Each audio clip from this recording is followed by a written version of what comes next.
Releasing it out.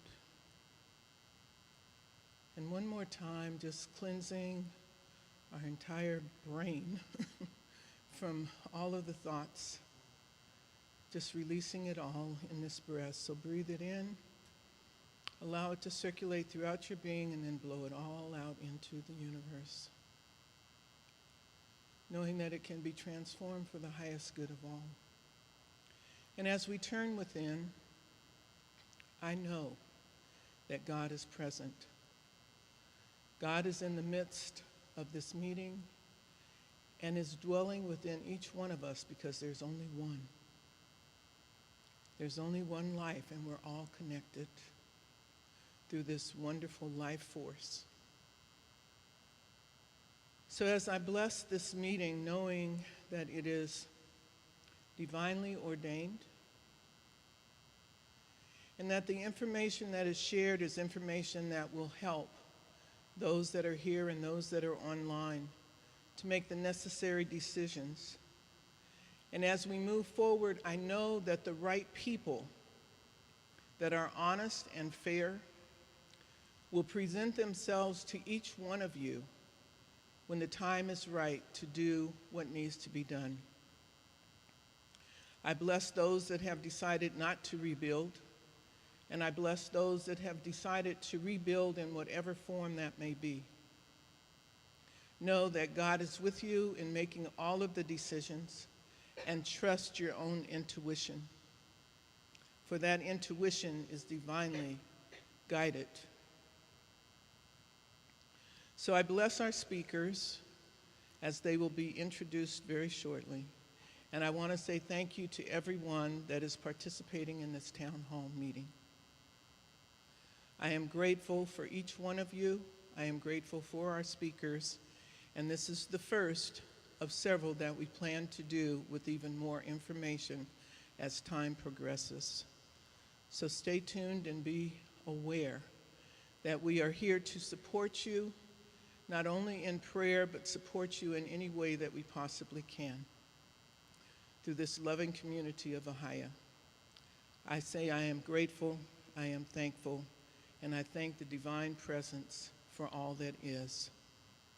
And so it is. Amen.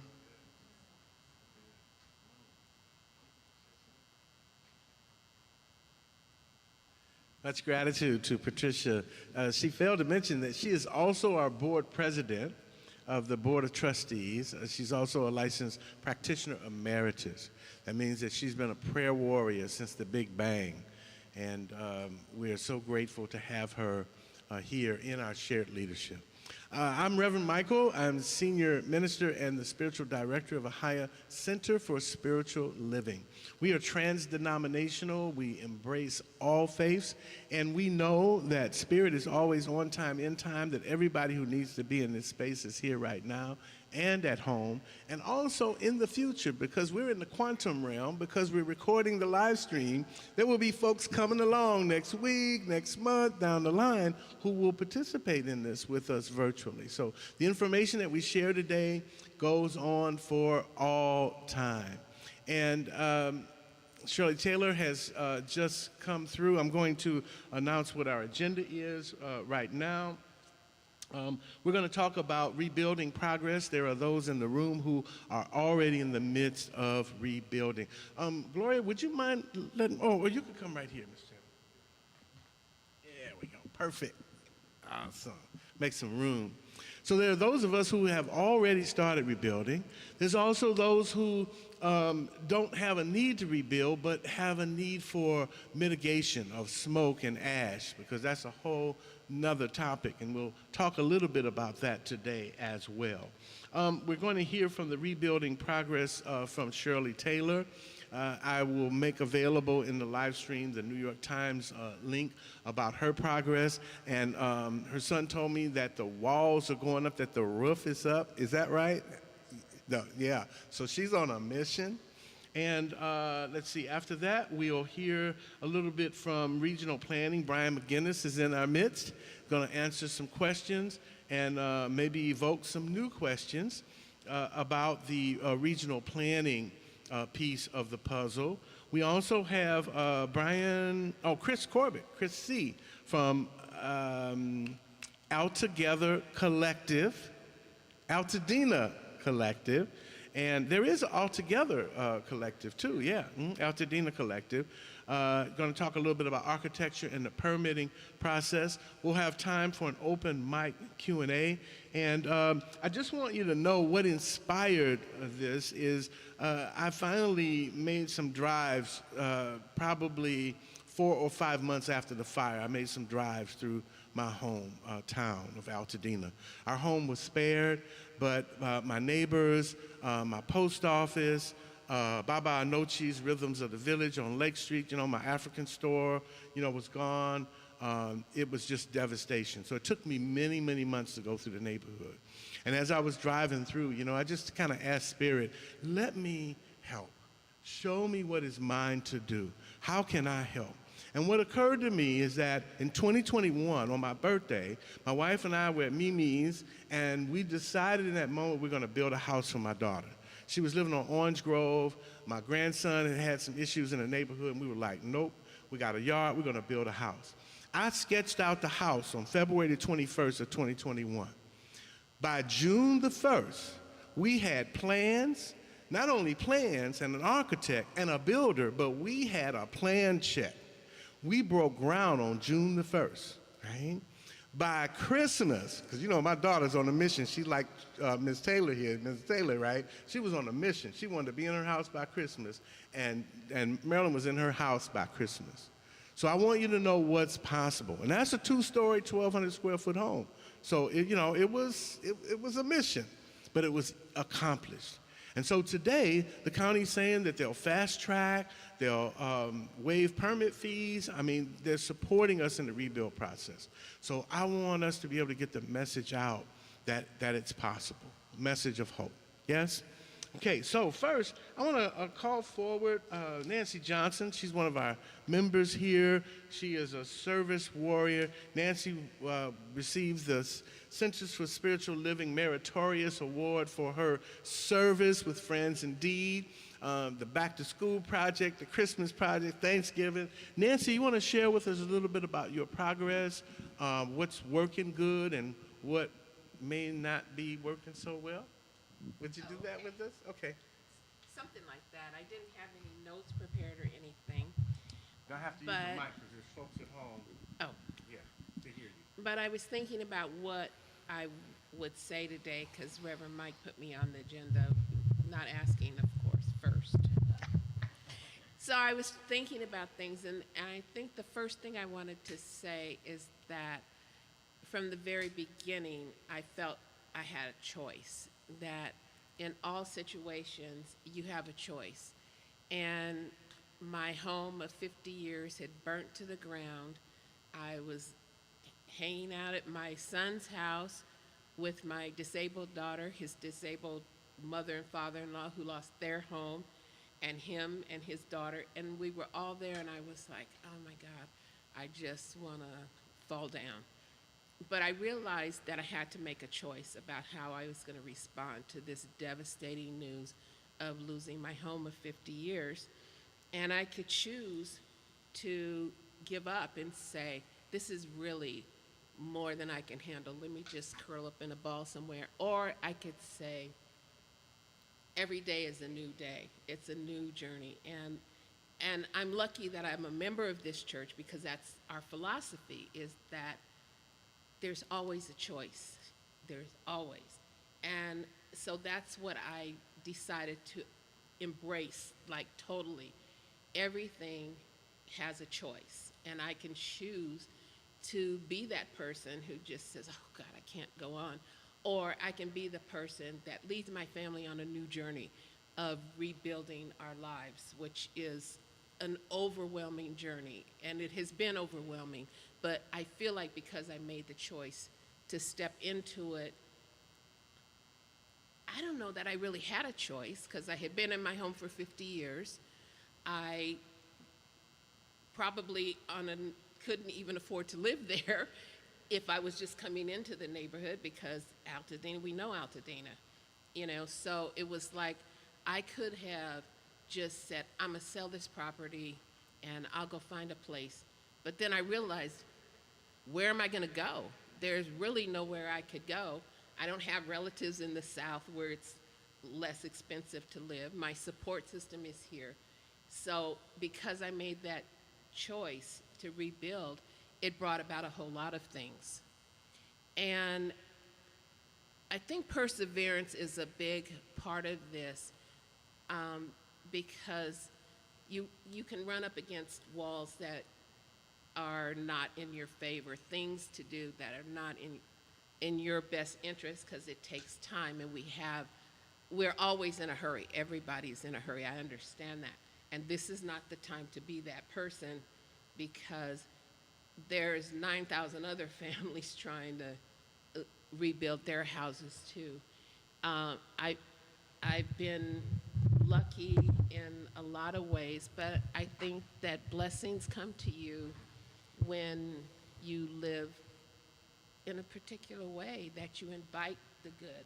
The law of attraction says when you give it out, it comes back to you.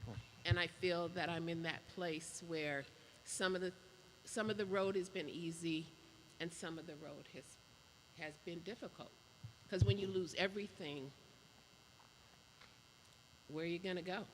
Yeah. So I think the biggest challenge was finding a place to live temporarily with a disabled child and a caregiver and ADA accessibility and all those kinds of things, and still being close to Pasadena where our support is.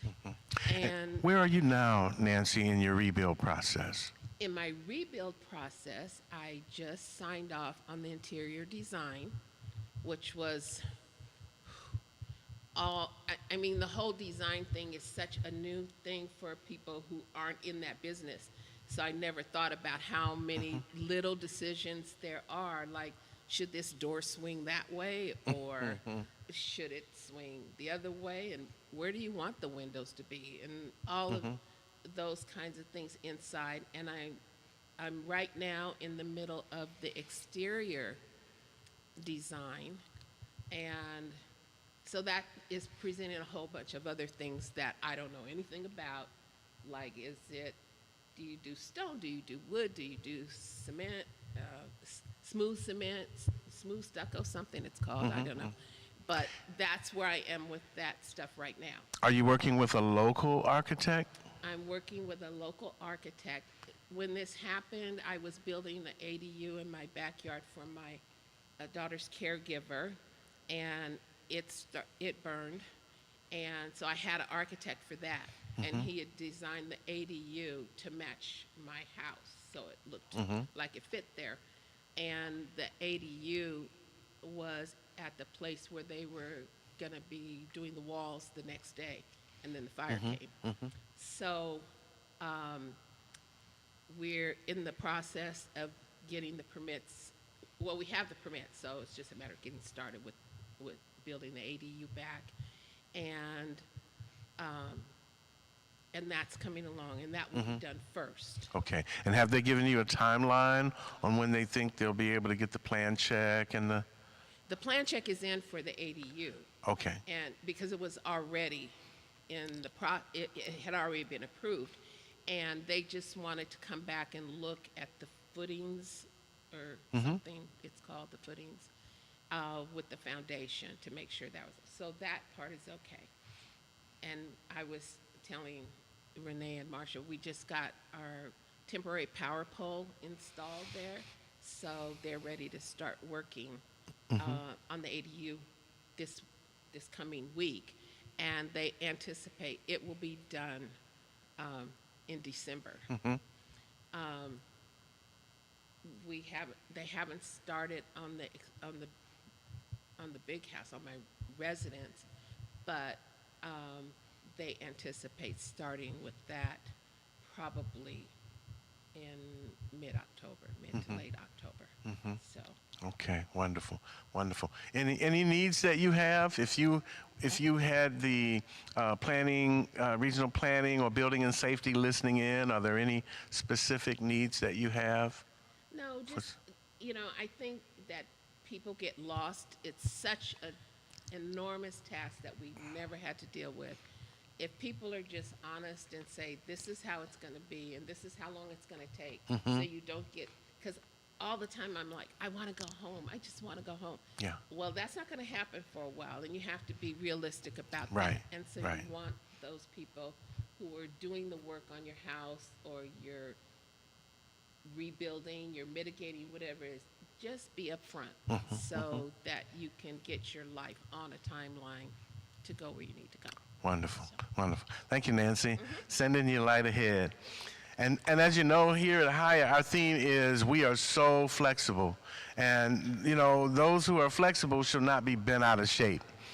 So we're going to kind of move things around a little bit. I want to accommodate Shirley Taylor, who is the mother of my financial services advisor, my trusted advisor. And yes, and yours too. Okay. Okay. Small world. Awesome. So I'm always inspired by folks who are ahead of the curve. There's also a ADU on Altadena Drive. If you're going right there by Marengo, there's an ADU over there. I was so inspired by that. And it's framed up. I think it's got a roof. That might be one of the first ADUs that are going up. So, Ms. Taylor, with your permission, may I call you to the microphone to share your experience? Okay. Please help me welcome Ms. Shirley Taylor.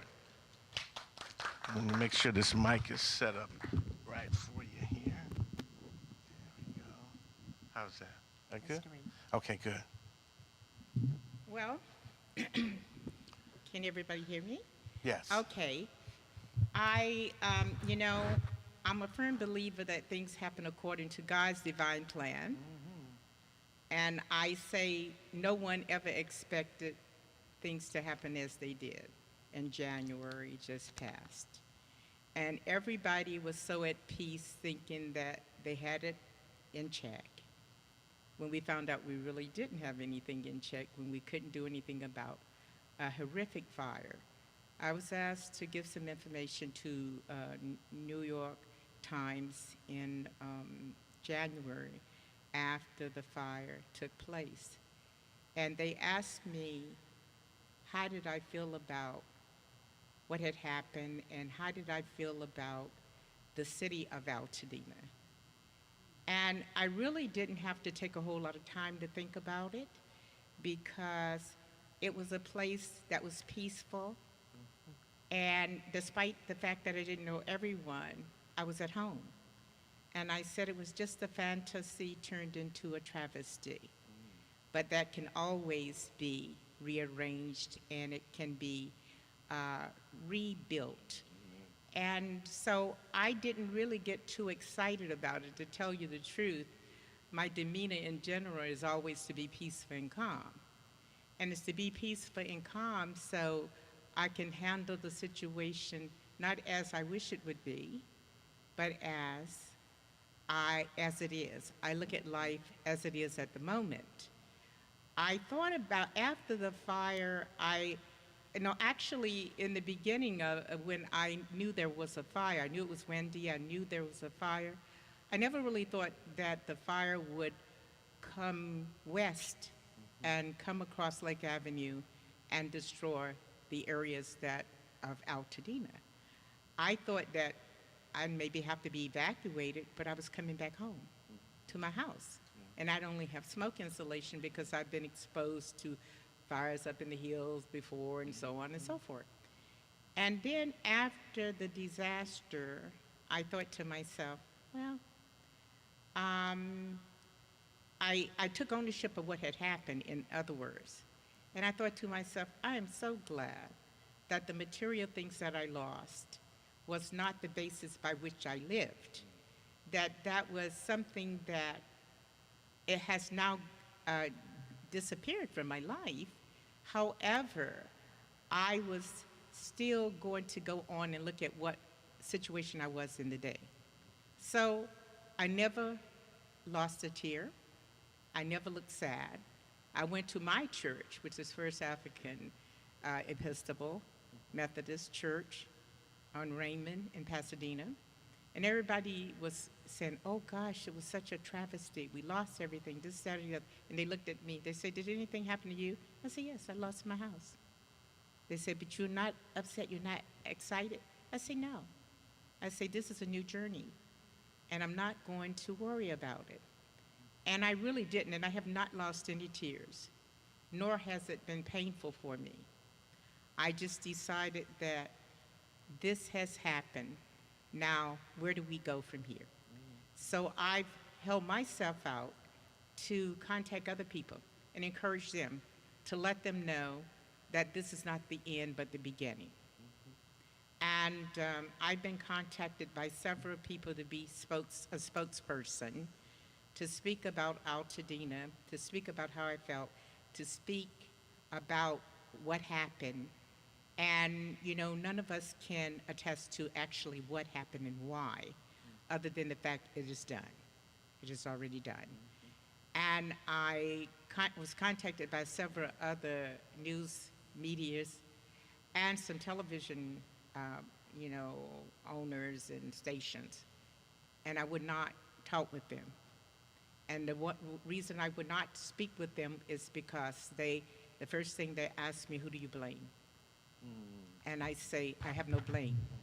And I can't blame anybody because I'm not in a position to start blaming.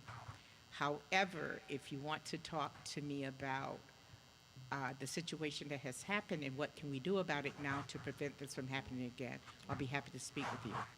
So I've turned down an awful lot of people that wanted me to speak for some ungodly reason. I don't know why, but I'm a talker. And so I just decided that, oh, my son also is a Shirley Taylor. He owns Taylor Insurance and Financial Advisement on Walnut. He's my oldest son. I have two sons. And he told me, I have someone that I'll introduce you to. He's one of my clients. And he is a contractor. And I said, you know that I just don't pick people and deal with people just by rote. I say, I have to meet him, and then I have to evaluate if I connect with him, and I have to look at his credentials. And he said, Mom, but he's so, I say, no. And because I'm not too skeptical about a lot of people because I give people chances. Well, when he came, and he came a couple of days after the fire, and when he came, he had a picture of my home on his laptop, including all of the landscape and everything. He said, your house was beautiful. He said it was the most beautiful and best landscaped on the street. I said, yeah, I worked at it. He said, and I didn't know what to expect from him, but I was very cautious like everybody else. And the first thing I was waiting to see what he was gonna ask me. And I said, because this will decide if I'm gonna go with him. I said, because if he started asking me about my money, then no. The first thing he asked me, he didn't ask me about how much income I had. He didn't ask me about how much insurance I had. He said, how do you want your house rebuilt? And that was the only statement he had to make. And I said, well, who are you? He said, well, my name is Andrew. And I don't know if it's appropriate to speak about his name, but I'm going to do it because he's such a fantastic person. Andrew Slocum, and he owns a green development, and very low-keyed. And I started feeling comfortable around him because he explained things that I had no knowledge of. My knowledge, I was a federal executive district manager of Social Security for 50 years. And I retired as a manager from the agency just before the pandemic. I had no knowledge about any architecture, what have you, or this, that, or the other. But he always spoke in a manner that could be understood. He broke it down in lay person's terms, and he gave me something to think about. And I was thinking, oh my God, I know nothing. When I said I had what I had in my mind about the way I wanted things to be built, he went to his architect and bought me blueprints. He bought me at least 4 blueprints. And people were complaining, oh, they charge every time they do a blueprint. He didn't ask me for any money. He just bought me the blueprints. He said, let's get this right. And I didn't know what to expect because everybody was talking about, oh, it's going to take a year or two, maybe 3 years for rebuild. I never thought that. I had no doubt. And I just said to myself, I said, I have to go on. And I said, I was so happy that my life didn't depend on material things. And so this was a new slate. And I had to start rebuilding my house again. And when I speak of rebuilding my house, it means individuals as well, building from the bottom back up to the top. And so I was at peace, and I'm still at peace, and I will remain at peace. All of a sudden, he told me after we got the blueprints together, he took me to wherever we were supposed to get approval of all types of what it permits and this and that and the other. I was just sitting there being ignorant because I didn't know anything about it. So he stood up to the plate and he told them what we had. He even took our blueprints and this and that and the other. And so I laughed at him because I say, you're the only person I know that's on a Zoom call, on the phone, and talking to me at the same time. He said, well, I'm always very busy. And I said, fine. And then he told me ordinarily, and I thought it was a godsend because he said, ordinarily, I don't handle residential buildings. I handle industrial buildings. He said, I don't even venture out into that. He said, but I'm going to do this for you. And I say, well, great. I say, all you have to remember, you're not working for me, you're working with me. So I can have an understanding. And then we started working on it, and every day he was telling me what was happening. And all of a sudden, I started seeing progress. He brought his builders in and so on and so forth. I saw progress after progress. First, I saw everything had been removed. As soon as everything was removed and the soil was tested, and I said, I don't want an old foundation, I started seeing things happen. And he explained to me he had to get approval from the gas company, the electric company, this, that, and the other. I was like, oh, I'm so glad I don't have to do it. And so he started doing all these things independently, and it put me at ease. And I was thinking, my God, even if I get my house built, my house is going to be the only house, except I had one tiny little house to my right as you come in my driveway that didn't burn up. And all the houses around it, in front of it, and whatever else burned. And it's boarded up now. And I say, I'm going to be the only person on the street. I'll be lonely up here. That's what I was thinking to myself. And then I say, no. I say, I'm going to be the only person on the street that have a house built that somebody else is going to look at and say, it's possible.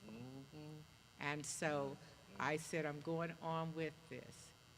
So at this point, I'm spiritual, so I said everything I have touched turned gold. I have not been disappointed, not one time. And because everything we talk about that needs to be done, the door is open. And I'm not going to specify the insurance company, but I had excellent insurance. But I would advise anybody at this time, look at their coverage. I learned to interpret the insurance, jargon, because it will pay you up to a certain amount. And people walking around saying, oh, I'm going to get $300,000 for my loss. It doesn't mean that. And so I was very pleased that I had the insight to increase my insurance as the value of the property was increasing. And that was necessary because in California, you're not going to be able to rebuild a house for $200,000, $300,000, $400,000. It's not going to happen. And so I said, so I had done that to a degree where I knew I could rebuild. I was peaceful, and I'm still at peace with this. So we started rebuilding. And people have been impressed. They've been stopping by. I've even been told that some people want to showcase my house. I said, oh, really? I said, well, it depends on why you want to do that. I said, all I want to do is not be glorified because I'm rebuilding my house, but to let it be understood it can be done. Now, at this point, I'm dealing with quite a few things. I'm dealing with a documentary that's going to come up, Altadena Rising. And I'm one of the primary spokespeople for that. And basically with that, I'm encouraging people to believe, to see something that was big and grand at one time can once be again. And so I'm encouraging people not to think small, but to think large.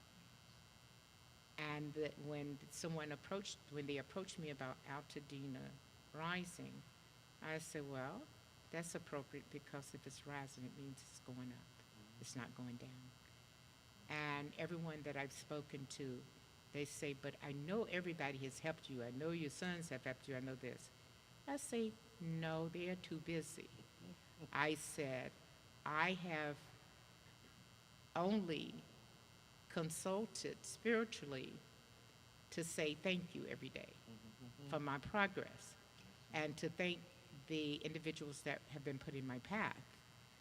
A lot of people are taking a whole lot for granted in that I find when the adjusters call them, naturally they're upset and stressed.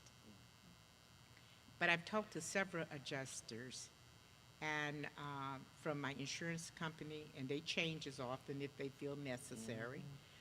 After talking to them, I told them, I said, you know what? I say, maybe nobody else has thanked you. I say, but I want to thank you for myself and other people as well. And I say, because, have some patience. I say, any compassion that you're showing at this time will be greatly appreciated, but a lot of people can't tell you. I say, but I'm telling you, thank you, because the things that you've done and the patience and empathy that you have shown is something that's very fantastic. And I say, and what people forget, most of you have left your homes from different states to come and help us. I say, I appreciate that. So I've sent several emails to them that can be shared with their superiors about how they have performed under duress and stress themselves to try and help us, people that they don't even know. And I'm so grateful. At this time, I passed my house, and from the outside, it looks like I could move in because the building has been built. The roofing has been put on. I understand yesterday that they brought doors and windows in. The bathrooms have been set up, and the foundations have been put down for the showers and the tubs. All the electric fixtures have been done. The gas lines have been done. It's just a matter now of me taking the time to go through room by room and decide. With the contractor, I've decided on my paint colors inside and outside. My flooring, we've just met on that. And the only thing that I say is when they do the framing of each room, the architecture, design, and blueprint means absolutely nothing until you see it. I equate that as to going into a store, buying a garment. It looks good on the mannequin, it looks good on the rack. Once you get where you are going and you try it on, you say, oh, this is not what I thought it was going to be. And so I know the blueprints have already been approved, everything has been approved, but when I looked at the actual rooms, I said to myself, well, you know, it needs a little this, that, or the other here. No, a little door. I think it needs a little bit more sunlight. So can we put another window here? Can we do this? Can we do that? And I have been accommodated to the max by doing what, them accommodating me with that. But basically, I understand from talking to the contractor, if things go the way that they're supposed to go, that in December, my house will be fully built from ground up. And I will be able to move in. As a matter of fact, they teased me and said, it's going to be your Christmas present. I said, oh, really? I said, well, you know, I was only hoping that I'd have it done by my birthday, which is January the 18th. I said, last year, I said, at my birthday, I said, oh my God, I say, this is the first time I'm a homeless person on my birthday, because I'm the one that's the social butterfly in the area. I'm the one that cooks for everybody, donate food for everybody. Everybody comes to my house. I tell them it's Southern hospitality because I'm from the South. But everybody's always at my house. They say my house was an inviting house. So they're bugging me. They're not talking about me. They say, when you going to get your house back so we can come over and eat? I'm like, oh, well, it's soon. But this year, I said I'm very, very grateful, because last year, I said first I was grateful to have one more year. And I said, but I started writing again. I write. I said, well, it's time for me to do my book. I say, I said, because last year, January the 8th, this year, January the 18th, I turned 76. And I said 75 and starting all over again. I say that'll be the topic of my book, my next book, and next journal that I write. I said, but, you know, I say, I'm so, so grateful. And I'm more than that, grateful to everyone who has assisted me. And I'm not talking about monetary reasons. I'm talking about with support, emotional support. Yes, yes. And I tell people, they say, well, you seem so happy, why are you happy? You treat people so nice, why do you do it? And the only statement I can make is because I'm so blessed. That's the only thing I can say. I said, how blessed am I? I said, I am the only woman that I know of, now other people may know of other women that in the same category, that I could basically put money on it, you know, not giving my money away just for any reason. I could get on my phone right now, call 10 or 15 people and say, they call me Mama Shirley, and their grandchildren call me Grandma Shirley. These people are not related to me. They're different nationalities, different statuses, and everything. But to be that loved and cared for at any one time, what more can I ask? And I think that's the probably one of the major factors that things are going so well for me. And I agree totally with the speaker before me. Is what you project and who you are. You get your rewards back, and you do reap what you sow. I believe that. And I say, I would have those people come to me and say, what do you need? How do you need it? And I think that I would tell people, don't be fearful. If you don't know something, don't be afraid to ask.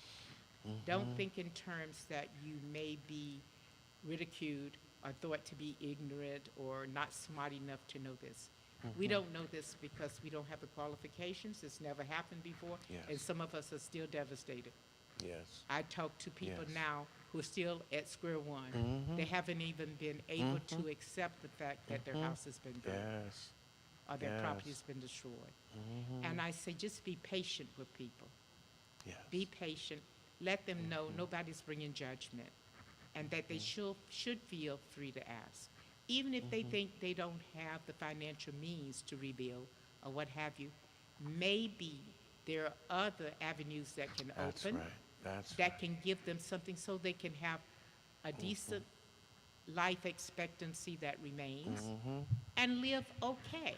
Yes. And it's all right. Yes. And it's all right to have lost everything but gain insight and gain the ability to move on. Amen. So that's how I feel at this moment. I would say I am at peace. And I saw my son come in, and I told him when I moved in with my son, I'm gonna be probably very difficult. I say I've never lived with anybody. I'm gonna give you a hard time, and you're gonna give me a hard time because I have never lived with anyone. But I was very grateful that actually I had not actually been around him in totality and lived with him since he was when he left to go to college. He came back and stayed temporarily. Then he was out on his own. And I'm not going to tell you how old he is. He probably don't want to disclose that to you. But it's been many, many years. And it gave me a chance to rekindle knowing and getting to know my son, not as my little boy, but as a fully grown, productive man that he had been groomed and developed into. So I was more grateful for that than anything else. And so it gave me the opportunity to, and I think for some of the people that have had to go out and find another place to live with relatives or live in hotels or other facilities, it's given them an opportunity to reflect upon their life now as to what it has been in the past and so on and so forth. And I think that if you have any questions, you may ask me, but this is where I am, very much at peace. And my house is coming along extremely well. I am grateful, very grateful. Mrs. Taylor, thank you so much. Thank you so much. And I know now why they call you Mama Shirley, because I definitely caught the vibe. I appreciate you sharing your testimony with us here today. And are there any questions? Any questions anyone has for Mrs. Taylor? Well, one of the things that came up was in the building process, you know, there's different steps, there's different processes from the plan check. Well, first the debris removal and then getting your ground set, determining is the foundation going to be savable, going to do a new foundation, then the plan check, and it's just like on and on and on. And it can be daunting if you don't know what those are. In one of my groups, there came up a conversation about the most common reasons for permit approval delays. And it said these issues are mainly in our own hands. Missing property owner signatures, right? Many times people will pull as owner builder, they pull their own permits, but they forget to sign the paperwork. A delayed fee payment. In the Altadena area, if you lost your home, your fees are going to be waived.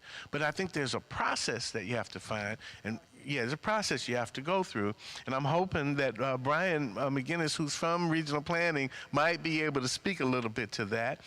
Incomplete building plans, so incomplete setbacks, dimensions, square foot not included, right? The setbacks have changed. There's a lot of different variations, so that could be a topic we might hear about.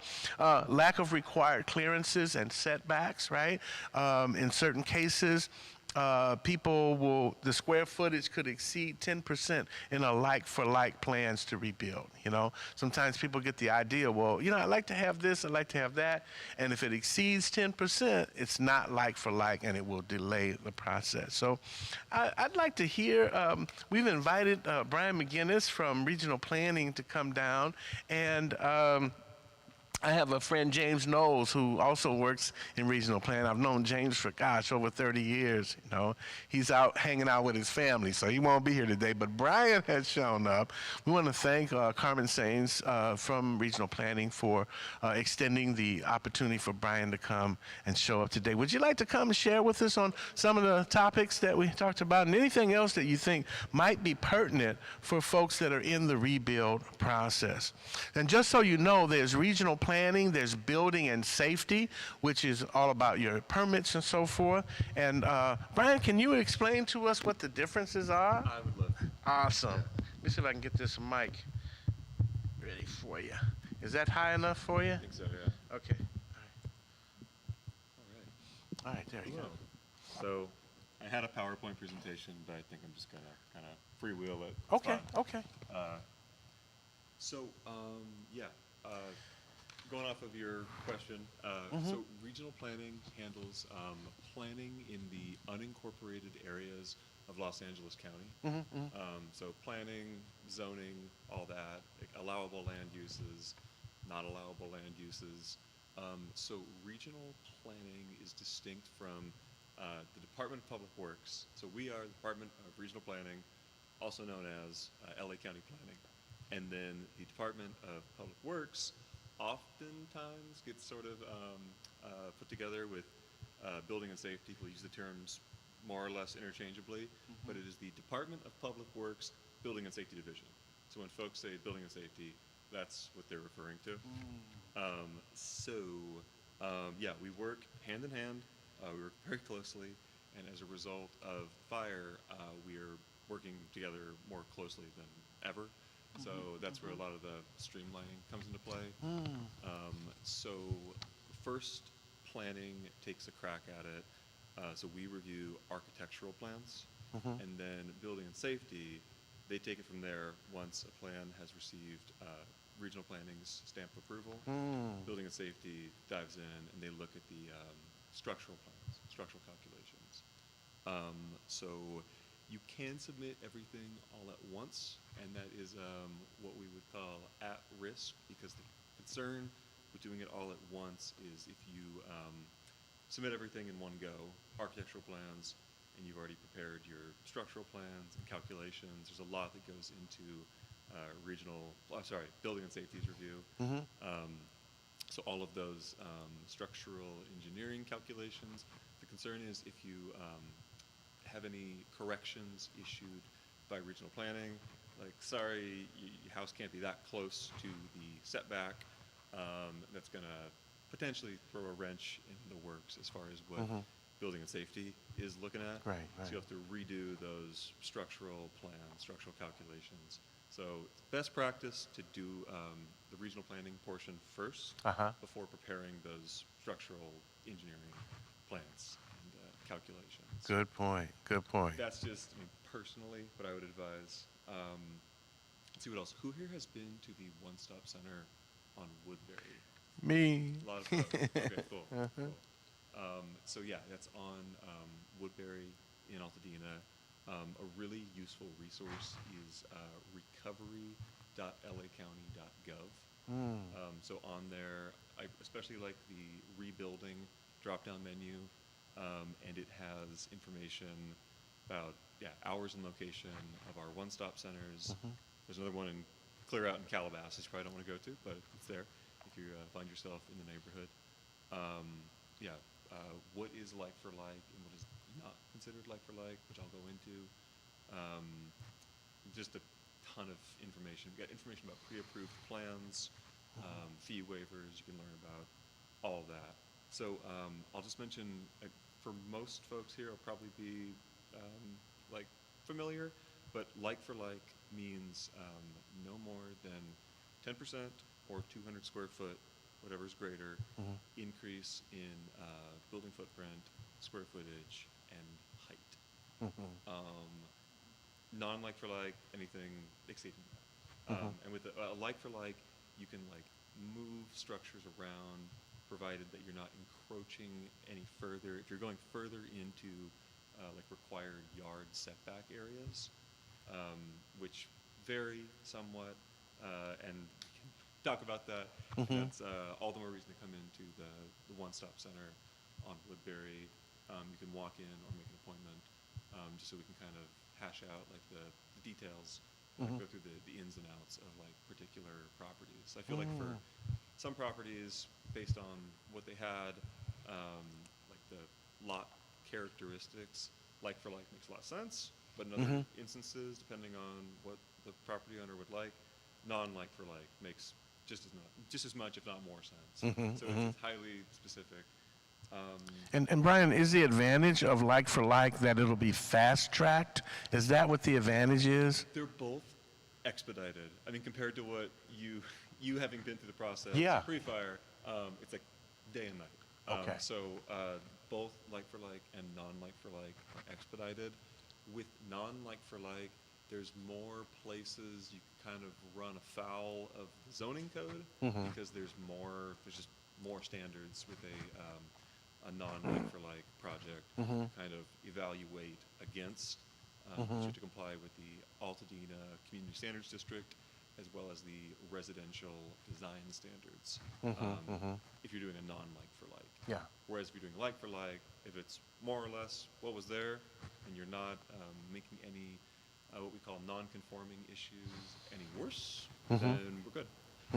So I think on average, non-like-for-like probably takes a little bit longer than like-for-like, but if your first submittal, your initial submittal to regional planning for a non-like-for-like project is sterling, perfect, ready to go, it gets through us on one pass. And so it takes as long as a like-for-like. Great. That's And- good to know. Yeah, so regional plannings are, initial review period is 2 weeks, 10 business days. Oh, wow. For, just to take a crack at it and see like if it's ready to go, stamp it, approve it, and you're on to, you can upload your structural plans and the other minimum submittal requirements for building and safeties review, and you're on to the next step. If there are any corrections, you'll hear from us. Any comments on the site plan. Most plans either make it through on the first go or take like one round of corrections. We try to be very comprehensive when we issue corrections, so it's not like this piecemeal approach. It's just like you got to do these 3 things or 4 things or how many things, and then you're good. So, and then let's see what else. So just to clarify, once regional planning has stamped it, Yeah. then it can go to building and safety, right, for the approval of the plan check, You right? hear from us, we will say, congratulations, your plans have been deemed approved by regional planning. Please go ahead and, if you haven't already, upload those minimum submittal requirements for building and safeties review, which is like your energy calculations, your structural plans, this goes on. Go ahead and upload those, and then as soon as everything's uploaded, we will route it to building and safety. So under normal circumstances, business as usual circumstances, we would hand your plans back to you, say good luck, and then you would go and turn around and submit it to building and safety. But in an effort to make everything a little more streamlined, go a little more smoothly, we're handling, it's a little more legwork on our part, we're happy to do it, so we route the plans to building and safety. Okay, And so, that's been one okay, innovation. right. How are you guys able to handle this volume? I don't know. Has it really changed staffing or? We've done some staff augmentation. We've been growing our ranks a little bit. Okay. More to come. We're hiring. So but we've basically been borrowing folks. Like I actually, on paper, I am in a different section of the department, and I'm on loan right now to the disaster recovery team. So, And then the fancy AI. yeah. Yeah. So how has that been integrated? How's that working out? Like, do you guys use it Yeah. just on your day-to-day? Like, how? It's still a pilot program. You can go on recovery.lacounty.gov. Again, everything lives under that rebuilding menu. Go there. I believe you click on the link that says e-check, and it's very cool, very, very interesting. But we're still like, you basically upload your plans it's free. Upload your plans. This AI technology, artificial intelligence, takes a look at it, issues corrections, and the training wheels are not completely off yet. Like there's still that human element where we kind of like, we'll look at the report, but it does, if you get like all good marks from the artificial intelligence, then it makes for an easier plan check. Here's a question, Brian. Does all new construction now require fire sprinklers? Yes, and that's a building and safety requirement, so I'm speaking out of turn here. Okay. But, talk to building and safety, but, new, like, residences have to be sprinkled. I know that much. And there was a suspension of the, under normal circumstances, you would need solar panels Yeah. for new construction. Right. But those are being house set to be solar ready. And if you go on recovery.lacounty.gov, as of yesterday, you go on the homepage. There's still a banner at the top that talks about that very solar readiness requirement. Okay. But you're not required to have the solar panels themselves. Mhm, You got to have all the wirings and hookups, and that stuff's all above my pay grade. Like I'm not an Got it. electrician. Okay. Okay, great. Thanks. Thanks. Yes. Currently, I know that it's probably up on the dashboard, but how many people submitted to planning? I haven't checked in a few days, but yeah, we do have a dashboard. I can check right now. And Last it's, time I checked it, I think it was around 1,700, 1,600, 1,700. yeah, yeah. And you were talking about like common pitfalls, like places where that adds to review time. A lot of times, like I'm personally waiting on a lot of structural plans, which is a good place to be, go slow. Don't, because if you, building and safety is always telling folks like, don't submit like an incomplete, like not, 90% submittal, like 100%, all of the requirements for building and safety's review. So I appreciate applicants that I have approved are taking their time getting everything together for building and safety. As I was mentioning, the alternative to that is doing all that stuff up front and then submitting everything all at once, the architectural plans for our review and the structural plans, et cetera, for building and safety's review. But that comes at risk. Right, So right, it's- right. Yeah. I feel like I talk to a lot of applicants, some I worked with in their first submittal, and now they got like a dozen submittals under their belt, and they're like feeling pretty confident now. And I think if you're doing like a truly like for like rebuild, like a carbon copy of what was there, or you're doing a non-like for like rebuild, but you're well versed on the our residential design standards, that one kind of throws people for a loop. So after reading those carefully and feeling like, yeah, I've mastered the Altadena Community Standards District and the residential design standards, I know those inside and out, then like, okay, like more power to you. But it stresses me out when people submit everything all at once. Yeah, I'm just yeah. like, oh boy, because if anything is off. Understood. A foot, gotta like pare down that wall a little bit. Right. Then, And then just to clarify, people can make an appointment at the one stop Oh, yeah. to come and do like a pre-consultation, right? For example, if they're doing a two-story and they want to know, hey, is a strong wall required on this, or is, right? Yeah. They have structural questions? Yeah. Yeah. So I either walk in Monday through Friday, 8 a.m. to, don't want to misspeak here, 8 a.m. to 4:30 p.m. 4:30, yeah. Or you can make an appointment. We have appointments available Monday, Wednesday, Friday, and Saturday mornings. So yeah, to each their own. Whatever is better. Okay. Honestly, you can always pick up the phone and call us as well. You can call planning, our general number. Right, Say, right. I got a question for the disaster recovery team, and they'll route you to us, or someone will call you back. You can also email recovery@planning.lacounty.gov for planning related questions, and on our website, recovery.lacounty.gov, also find the phone number for the Altadena One-Stop Center. Okay. Wonderful, wonderful. And it's one stop, like everybody's there. The fire department, building and safety, right? Everybody who's anybody. We got regional planning, public works, building and safety division, and as well as other divisions of public works. But building and safety is the one that you're probably talking to the most. Public health is there. Public health. If you're on septic, definitely want to talk to them. If you're on a sewer system, probably won't have to deal with public health a whole lot, if at all. But if you're on septic, definitely have a word with public health. And last but not least, LA County Fire Prevention and Forestry Division of the LA County Fire Department. In case you have any oak trees on your property, then you want to have a word, talk to planning and possibly the Forestry Division as well. Okay. Depending on if you need an oak tree permit or an emergency oak tree permit, which is a whole topic we don't have the time for. But if you have an oak tree, just Yeah, they know about it. They know about Oak it. tree is Yeah. a wide berth. Right. What if the neighbor has a gigantic oak tree Come talk to hanging us. all over your property? come talk to us. Come talk to regional Yeah. planning. Yeah. Wonderful. Thank you, Brian. Anything else? Folks need to know? I think so.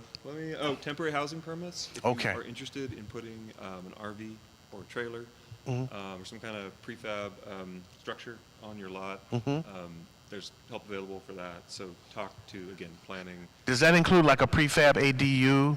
It depends if it's going to be permanent. If it's intended to be permanent, then it's more like a rebuild process. But if you're looking at just having something tide you over in the meantime, you can go on, again, everything lives on recovery.lacounty.gov underneath that rebuild menu. It's got it all. It's a lot of information, but if you go on there and click on temporary housing, it'll talk about what you need to do to get set up in RV trailer or something of that kind. Wonderful. All right. Any other questions for Brian? No? He'll be around for a while. Yeah, I'll be around for a while. Yeah. And we've got some Zuzus and Wham Whams. We can snack around and have a little fellowship afterwards. I want to honor your time and introduce to you from Nardi House, Chris Driscoll. I've had a lot of conversations with when we built our ADU. I've also referred them out, and he's given me some great information about our kitchen upgrade. So I invited the Altadena Collective to come on down. Chris is Chris Corbett? Yeah. Going to talk a little bit about architecture and the permitting process for anyone who might be in the process of getting permits and so forth. Here we go, Chris. You gonna use this mic right there? All right. And then we'll be wrapping up in just a moment. Yeah, thank you so much for inviting us here today. It's been quite an honor to hear everybody's story. I've heard a lot of tragedy, and it's really inspiring to hear some positive stories from everybody. So I'm not really a big stand-up person here. So if you don't mind, I'm going to sit down if the wire's going to let me up here. But I know that people are watching this from their computer, so I'm going to sit down up here because I'm a very informal person, and this is more my style. So thank you for accommodating it. So my name's Chris Corbett. I am originally from Ohio, but I've lived out in the LA area for over 20 years now, and I call it home. When my family was looking to buy a house, we looked in Altadena, but nobody accepted our offer, so we moved to La Crescenta. And I worked in the architecture world for over 20 years. Most recently, I've owned my own studio called Dreamers and Doers. And before that, I was working for the Walt Disney Imagineering Company, designing billion-dollar theme parks all over the world. So I've worked on all types of projects, from big and small. It's the same for anything. What you're trying to do is understand the goals and the priorities of that project and bring it to life in the best possible way. And when the fire happened on January 7th, I immediately turned to my daughter's teacher, her kindergarten teacher who lived in Altadena, and he and his family lost their home. And I said, how can I help? So at that moment, I kind of became an ally and a supporter for my neighbors, and I felt that I had a duty because my background in architecture could help people in the rebuilding process. And what I've learned over the last 8 months is that listening is the best way to go about it. I originally thought I was going to come in and design some beautiful homes and help people out, but what I realized very quickly is that this was a different type of client and a different type of project to take on. It was less about just designing a beautiful home and getting people back into a place of safety and security and guiding them and navigating them along a process that on any other given day is difficult, but when you're dealing with everything else that's going on in your life, when you're recovering from a disaster, it's not quite as fun. It's more of a mission of resilience more than anything else. So it's actually amazing to hear Shirley's story of of inspiration, but a lot of people just aren't there.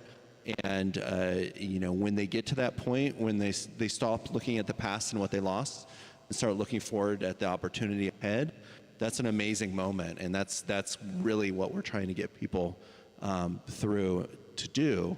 So for us, it's about guiding you, giving you the information, finding the best as a group of people. And when my other partner, Chris Driscoll, and Tim Vortreed lost his Jane's Cottage, when we got together, we were aligned in our goals to help the community in any way that we could. And for me, it was looking out at what solutions had been developed already because other people had suffered through tragedy. And we wanted to see what they did, what their experience had been, what troubles that they come across and how were they solved. And very early on, we found out that insurance was going to be a big issue. Dealing with the insurance company, not only through this tragedy, but then also in the future, when you build back your home, is your home going to be insurable? How much is that going to cost? What are the things that you can do in the design process to ensure that you can get good insurance for a lower cost? And that brought us across several people. There's an organization called IBHS, and that's the Institute of Building Home and Safety. And they developed a certification program called the Home Prepared Plus Wildfire Certification Program. And the people that had gone through that and home hardened their homes were more likely to have good insurance for less of a premium. So there was a gentleman in our neighborhood named Jay Lopez. He lived up in the Meadows area. His home did not burn down, but before the fire had taken place, he went ahead because he had lost his insurance, was on the California Fair Plan. So he took it upon himself to go ahead and do things to his home to get certified. And when he did, he was able to get back on insurance that went from $8,000 a year to $1,500 a year because it's a nationally recognized certification by the insurance companies. So we decided that that was the best way to go when we were approaching all of our clients when designing. Let's design our homes to make sure that they can meet the certification standard and be insurable in the future. But of course, when you make those changes, there's a certain cost associated with that. So one of our biggest challenges has been, okay, how can we help people achieve that level without having them to pay extra? So we've partnered up with a nonprofit called Resiliency Company, and they are creating a grant to help fill that gap, that delta of, you can build a house for this much, but it costs a little bit more to make sure that it's certified, can be certified. So we're working with them to get that grant, and then we are also working to lower costs on ways to implement those things. So one of the biggest costs when home hardening is generally taking your windows. So a lot of people had vinyl windows, single pane, maybe sometimes double paned, but unfortunately vinyl can melt at high temperatures, glass can break, especially if there's projectiles, things blowing around as there were on that night.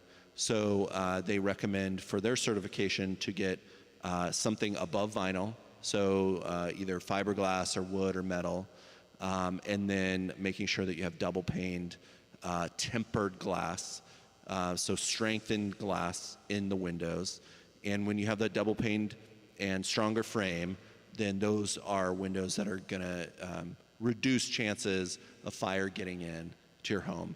Because unfortunately, most of the homes burnt down, most of the structures burnt down from within, not from the outside.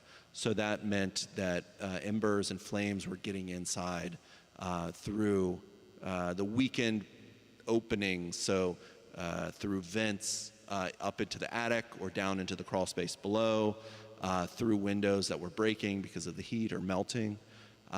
So home hardening is really about strengthening the exterior as much as you can. And that's super important because a lot of people said, well, I'm never going to build a wood structure back again.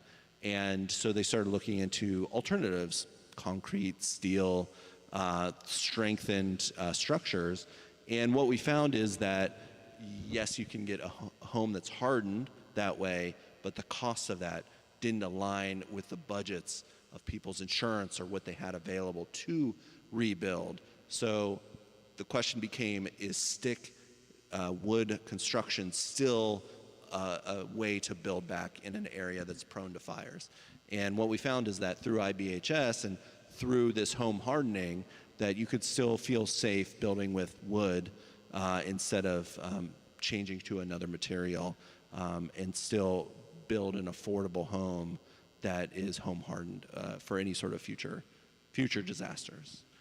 So that's been really one of our goals. And then also figuring out different ways how we can work together to lower your costs overall. And going back to that window as an example, we've designed our, right now we've been working with about 75 different homeowners on rebuilding their homes. We've standardized our windows around a particular manufacturer, and by doing so, we can negotiate directly with that company and come up with a bulk price for those windows, drastically lowering the cost of those windows. And we're doing that from the roofing to the windows to the flooring, and treating the homes, even though each individual home is designed differently for a different lot, for a different client with different needs, we can begin to look at it as a kit of parts, so that we're looking at buying thousands of windows instead of a couple windows, or lots of lumber for multiple homes rather than one, and being able to achieve better discounts that way. So ultimately we loved Altadena. We want to bring it back. We want to make sure that the homes have the character and the style and the warmth that they had before, making sure the homeowners can come back and the neighborhood is restored, but then also be better prepared for the future and allow people to move from devastation to back to the fantasy that they had before the fire took place. And that's also looking at the commercial districts around Altadena and saying how can those areas be restored and come back and be better than ever. One of our partners had the idea of bringing a trolley back up Lake Avenue, just like it had before, where the Pacific Electric Railway was going up and down. So why can't we have that again? Why can't we look towards the future and make sure that Altadena is resilient, both residentially and commercially, bring it back, bring the businesses back, and make it a great place to live and even better than what it was before. Absolutely. And how can folks get in contact with the Altadena Collective?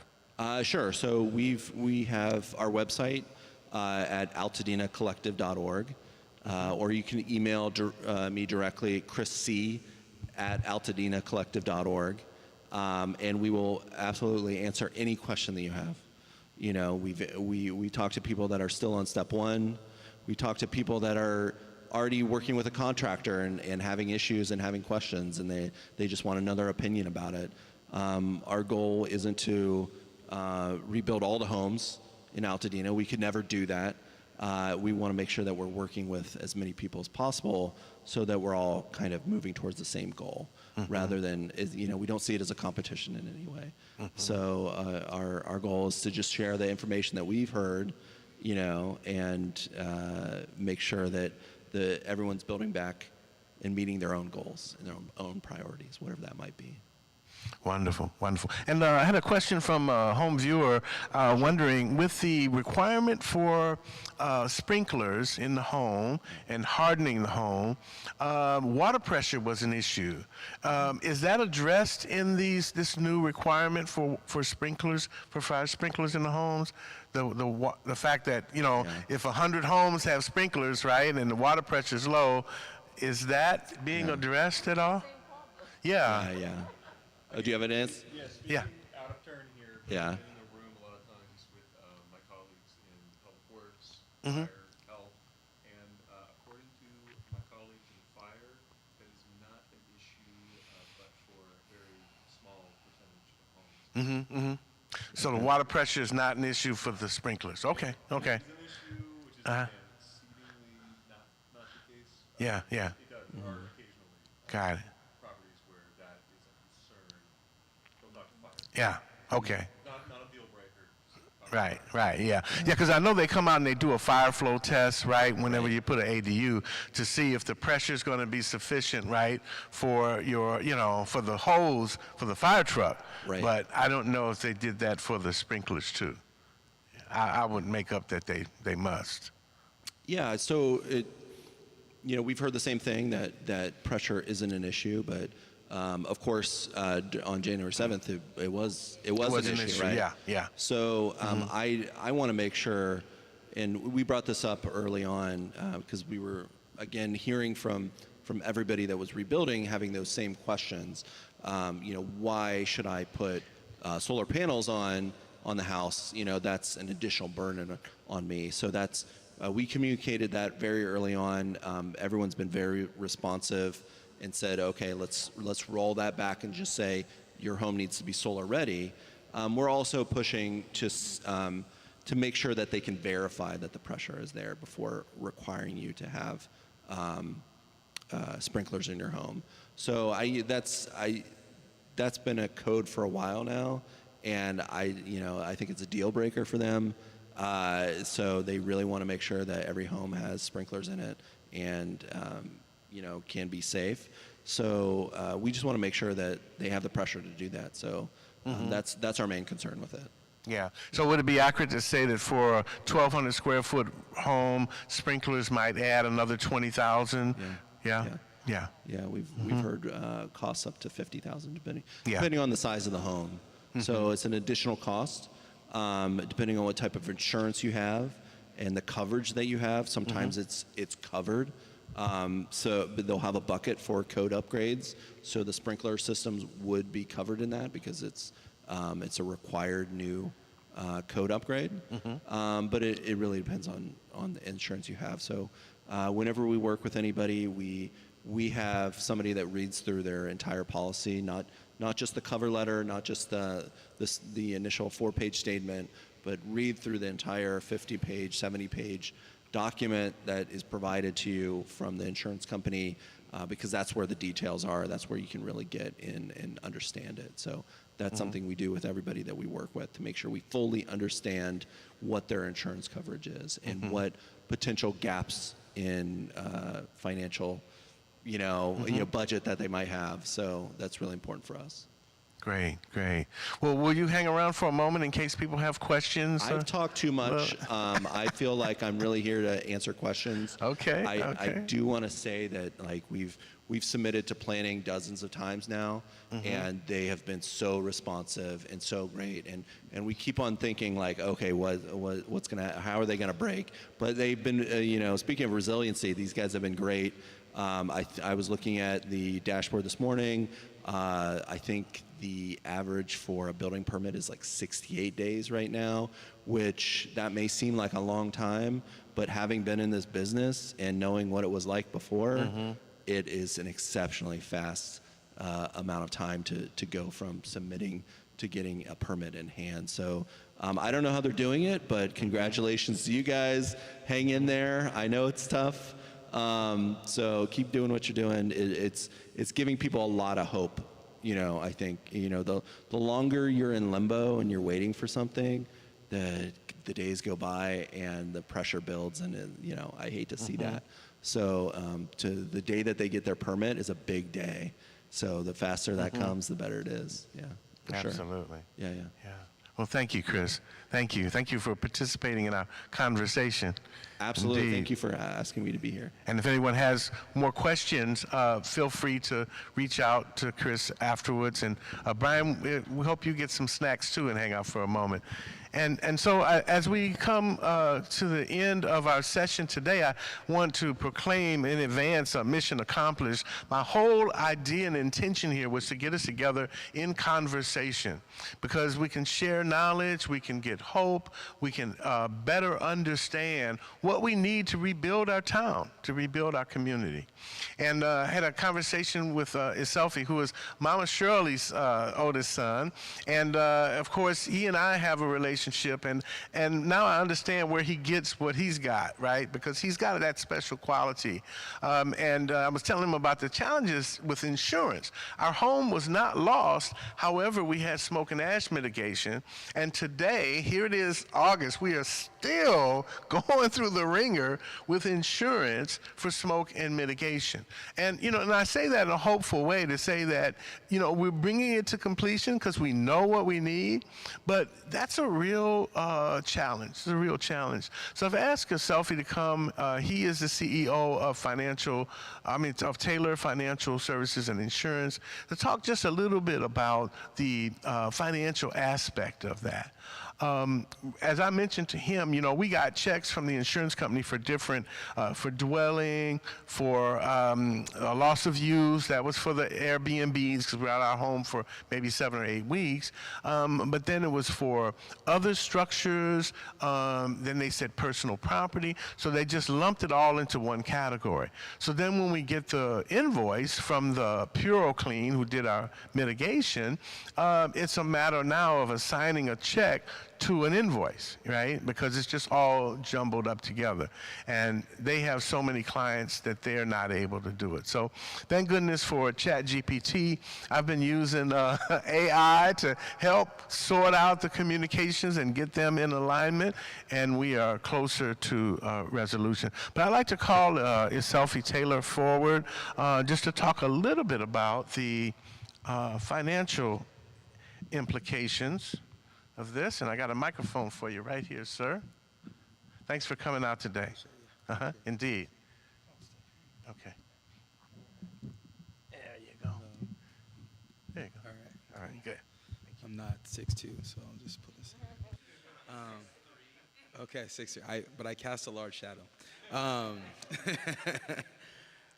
Greetings, everyone. Privileged to come and share. Thank you so much, Michael, for having me, and thank you, Mom, for birthing me. So I'm here and see a nice familiar face as well. I know everyone's been here, and a lot of this information can be like drinking from a fire hydrant. There's a lot of stuff coming in, and you're like, I know I'm not grasping it all. So I think it's great just to have these resources here to ask questions today, and then to know who to call upon later should other things come about.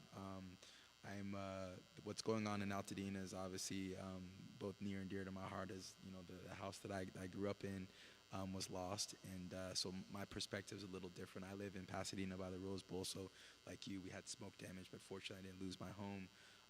But watching my mom go through it, and just she's always been a strong woman, but seeing the level of resilience and I call her feistiness required to push through.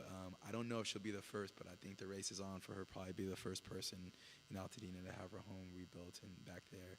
And I asked her, I said, Mom, okay, if your entire neighborhood's decimated, you're going to be the only one there. Do you want to go back? She's like, yes, I want to be the one there. So I'm like, okay. And then to her point, she's back. I've been living with my mom since I was like 17 years old. And so she's telling me to pick up my clothes and to do my laundry and all that stuff in there and tell me what to do. So where have I been? So it's like, oh, I'm 47. So it's like, okay, Mom.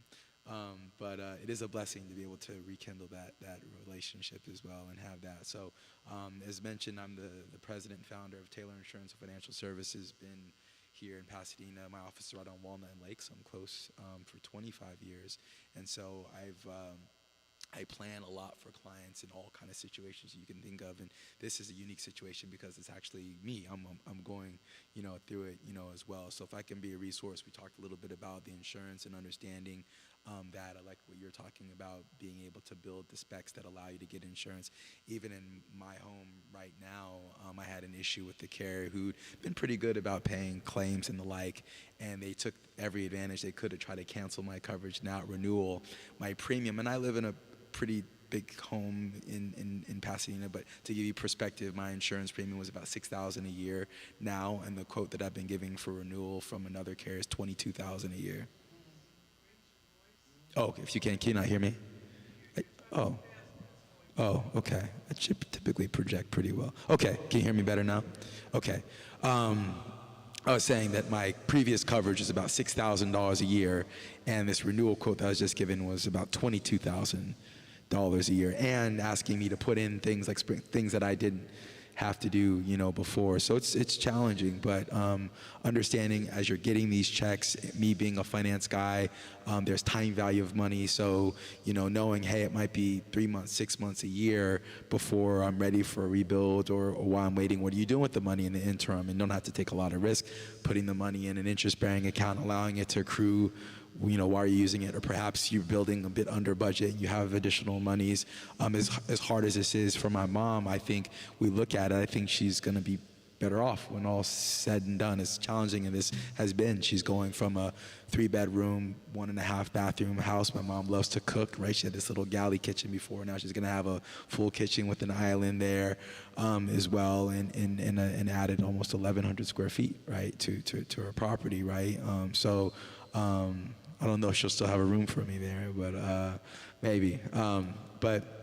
But I say out of calamity comes also opportunity, and sometimes things fall apart so that better things can come together, right? And so I'm here to be a resource both as these monies come in and navigating the insurance stuff, as well as we talk about it, probably going to be some time away, but there's a prospect of some large settlement checks coming in from Southern California Edison, for the culpability that they had in not taking appropriate measures to protect the homeowners and avoid, this calamity. And so I believe there's going to be a lot of newly minted millionaires in the area from this as well. So, it's going to be a process, right? These things aren't going to happen overnight, but I always say it's important to get the information and make educated decisions, and then everyone can do what's best.